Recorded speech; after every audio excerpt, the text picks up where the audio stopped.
Boa noite a todos, que a paz do Senhor Jesus esteja com todos vocês. Hoje eu vou ler Marcos, versículo 6. Jesus retira-se para Nazaré e partindo dali chegou à sua terra e os seus discípulos o seguiram. E chegando o sábado, começou a ensinar na sinagoga. E muitos ouvindo-o se admiravam, dizendo: de onde lhe vêm essas coisas? E que sabedoria é esta que lhe foi dada? E como se fazem tais maravilhas por suas mãos? Não é este o carpinteiro, filho de Maria, irmão de Tiago, e de José, e de Judas, de Simão? E não estão aqui conosco suas irmãs? E escandalizavam-se nele. E Jesus lhes dizia: não há profeta sem honra, senão na sua terra, entre os seus parentes e na sua casa.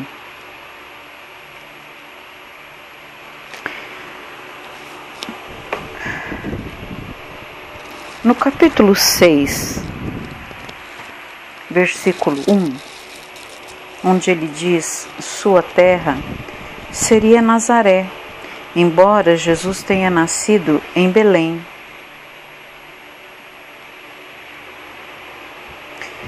Ele era conhecido como Nazareno, porque foi nessa pequena vila que ele cresceu e se tornou adulto.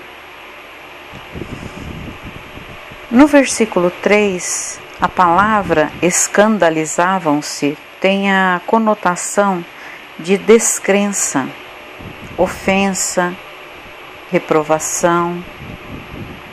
Como não conseguiram explicar o que Jesus fazia, eles o rejeitaram. No versículo 4, havia vários provérbios semelhantes a esse, tanto entre os judeus quanto entre os gentios, mas Jesus deu ênfase à palavra profeta, uma referência a alguém que leva a mensagem de Deus. Possivelmente, a familiaridade dos moradores da vila com Jesus os impedia de vê-lo como filho de Deus. Eles certamente haviam visto seus milagres e ouvido seus ensinamentos, que mudavam vidas. Muitos talvez ouviram a respeito das circunstâncias extraordinárias que circundaram seu nascimento. Se Jesus foi rejeitado pelos moradores de sua própria cidade, os cristãos não deveriam surpreender-se quando também são rejeitados pelo mundo. Porque os cristãos de diversas denominações são rejeitados. E não podia fazer ali obras maravilhosas, somente curou alguns poucos enfermos, impondo-lhe as mãos. Isso é muito importante, gente. Aqui está falando impondo-lhe as mãos. Quando diz impondo-lhe as mãos, é quando eu coloco as minhas mãos bem próximo da pessoa. Eu não preciso encostar as minhas mãos na cabeça ou em qualquer parte do corpo da pessoa. Impor as mãos, eu posso impor as mãos se a pessoa está com dor nos rins, eu posso impor as mãos nessa região, se é no fígado, na região do fígado e assim por diante. E nunca colocar as mãos diretamente na cabeça dos nossos irmãos, porque nós também somos pecadores. E se nós encostamos a mão no outro irmão, passamos aquela sujeira que está em nós para o outro. Então temos que ter muito cuidado com isso. E estava admirado da incredulidade deles, e percorreu as aldeias vizinhas ensinando. Chamou a si os 12 e começou a enviá-los de 2 a 2 e deu-lhes poder sobre os espíritos imundos. Olha, Jesus deu poder aos seus 12 apóstolos sobre os espíritos imundos e ordenou-lhes que nada tomassem para o caminho, senão um bordão, nem alforge, nem pão, nem dinheiro no cinto, mas que calçassem sandálias e que não vestissem suas túnicas. E dizia-lhes: na casa em que entrardes, ficai nela até partirdes dali. E quando alguns vos não receberem, nem vos ouvirem saindo dali, sacudi o pó que estiver debaixo dos vossos pés, em testemunho contra eles. Em verdade vos digo que haverá mais tolerância do dia do juízo para Sodoma e Gomorra do que para os daquela cidade. E saindo, eles pregavam ao povo que se arrependesse. E expulsavam muitos demônios e ungiam muitos enfermos com óleo e os curavam. Deve ter sido uma coisa assim muito linda, né? Receber de Jesus, que é Deus, que é o Filho de Deus, o poder para curar. A morte de João Batista. E ouviu isso o rei Herodes, porque o nome de Jesus se tornara notório, e disse: João, o que batizava, ressuscitou dos mortos, e por isso estas maravilhas operam nele. Outros diziam: é Elias, e diziam outros: é um profeta, ou como um dos profetas. Herodes, porém, ouvindo isso, disse: este é João, que mandei degolar. Ressuscitou dos mortos. Porquanto o mesmo Herodes mandara prender a João e encerrá-lo manietado no cárcere, por causa de Herodias, mulher de Filipe, seu irmão, porquanto tinha casado com ela. Pois João dizia a Herodes: não te é lícito possuir a mulher de teu irmão. E Herodias o espiava e queria matá-lo, mas não podia, porque Herodes temia João, sabendo que era varão justo e santo. Então Herodes, mesmo sendo um homem cruel, ele temia a João, mas não respeitava Jesus.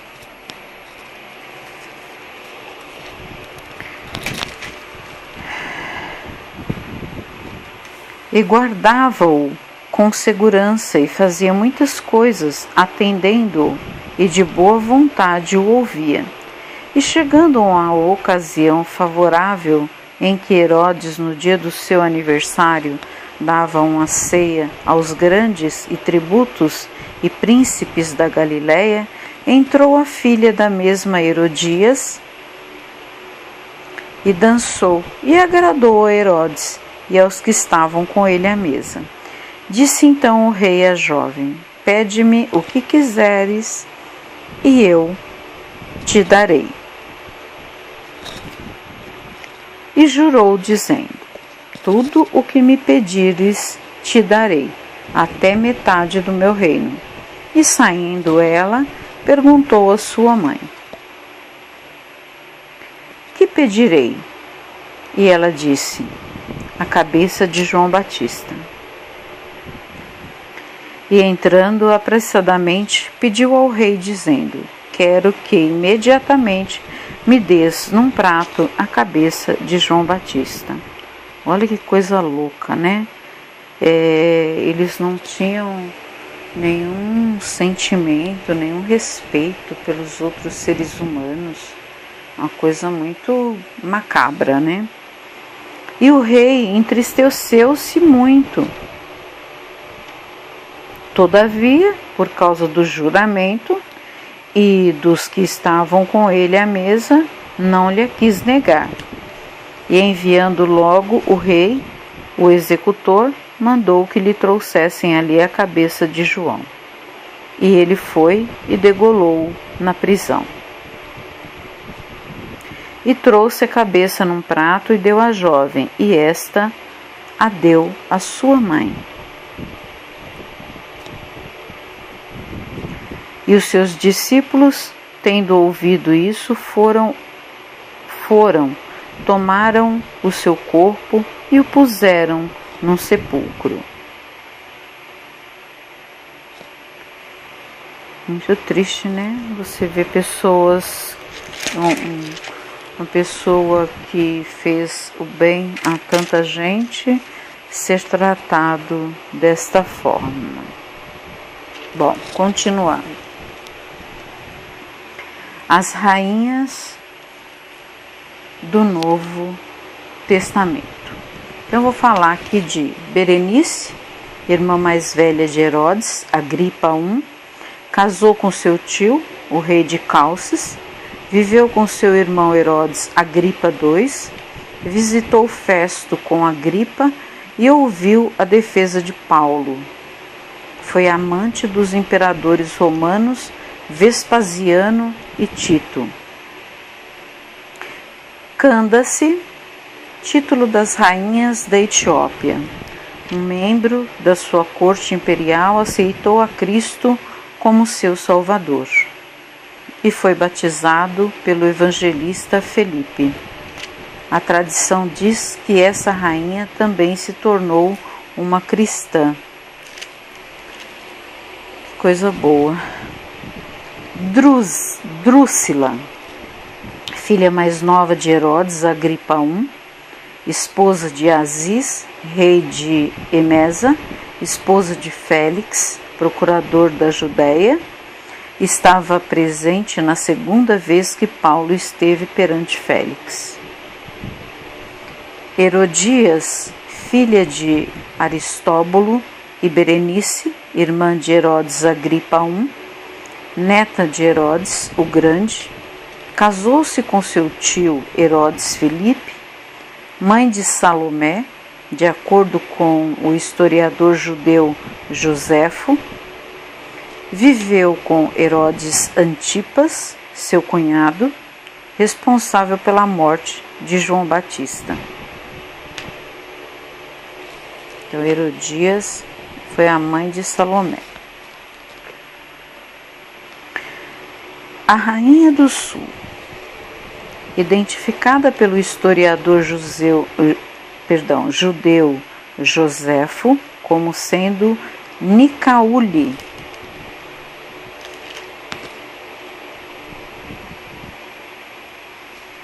Visitante da corte de Salomão, visita histórica a Salomão lembrada por Jesus. Rainha anônima do livro de Apocalipse, referência à cidade de Babilônia, sua maldade e destruição.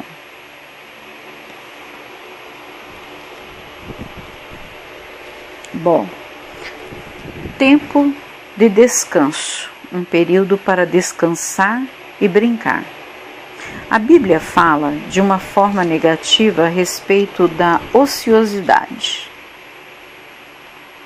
É interessante que eu estudei ociosidade na faculdade, há muitos anos atrás.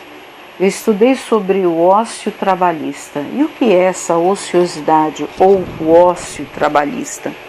É um período para que o trabalhador descanse de 10 a 15 minutos, que seja, horário de almoço, é um período que ele necessite.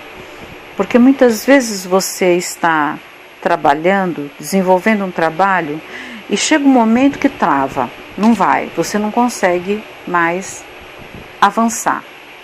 Você precisa parar, o seu cérebro precisa se reconectar, descansar, que seja 5, 10, 15 minutos. Depois você volta, e você volta renovado, e você produz muito mais. Eu vou dar um exemplo para vocês. Eu comprei um ventilador há umas 2 semanas, e ele bem enjoadinho para montar. E eu comecei a montar. Na hora de montar a parte das hélices e a proteção delas, eu me perdi. E já estava um bom tempo fazendo aquilo. Quando eu tentava, era só finalizar, eu não conseguia. Aí chegou um momento que eu falei, bom, deixa eu parar, vou fazer alguma outra coisa, vou descansar um pouquinho, depois eu volto e tento novamente. Se eu não conseguir, eu peço ajuda. E assim eu fiz. Fui descansar um pouco, daí uns 15, 20 minutos eu voltei, a mesma peça que eu estava há vários minutos tentando colocar, eu coloquei assim com a maior rapidez. Em menos de 5 minutos eu terminei de montar o ventilador. Então, essa é a parte do descanso, do ócio. Se você trabalha direto, de domingo a domingo, vai chegar um momento que você não vai aguentar. Eu, por exemplo, quando eu fiquei doente em 2015, eu trabalhava em 3 empregos, manhã, tarde e noite. Então eu levantava às 5h30 da manhã, chegava em casa às 10h15 da noite. E essa era a minha rotina, em 3 escolas diferentes. Geralmente o sábado eu trabalhava ainda até o meio-dia, descansava à tarde, e o domingo também era a minha folga, meu descanso. Eu sempre tirei o final de semana para mim, mas mesmo assim, como eu estava com 3 compromissos muito importantes, eu ainda trabalhava 2, 3 horas no sábado. Chegou um momento que eu entrei num período de estresse muito grande, problemas de perseguição de diretor, de coordenador, enfim, problema com aluno, e eu acabei tendo uma crise de síndrome do pânico, e a situação foi tão forte, tão gritante, que eu já falei em outros vídeos. Eu fiquei 3 anos e 1 mês afastada do meu trabalho, retornando em setembro desse ano de 2018. E ainda assim readaptada, com muita dificuldade. Estou caminhando, fazendo meu tratamento, trabalhando devagar, não estou na minha função, mas estou trabalhando e estou retomando a minha vida aos poucos. Então, trabalhar demais realmente não vale a pena. Mas eu tinha objetivos a cumprir, eu tinha compromissos importantes para realizar em relação ao estudo, à vida dos meus filhos, e que eu me comprometi comigo e com Deus, e eu dei conta, eu consegui, graças a Deus. E aí fiquei doente e tal, estou retomando a minha vida, mas tudo que eu me comprometi até a vida adulta dos meus filhos, eu dei conta, graças a Deus. Continuando. Referindo-se àqueles que são preguiçosos, com palavras abomináveis como preguiçoso, ocioso, e desocupado. Então, aqui nós temos, por isso que eu expliquei as duas formas. Aquela pessoa que passa o tempo todo ociosa, sem fazer absolutamente nada, né? Só comendo e dormindo, ele vive na ociosidade, ou seja, ele vive na preguiça, ele é um desocupado, diferente do ócio trabalhista que eu acabei de falar para vocês, que é um período curto. Você trabalha todos os dias e você precisa de um período de 5, 10, 15 minutos para você refrescar a cabeça. Eu vou tomar um café, eu vou tomar um chá.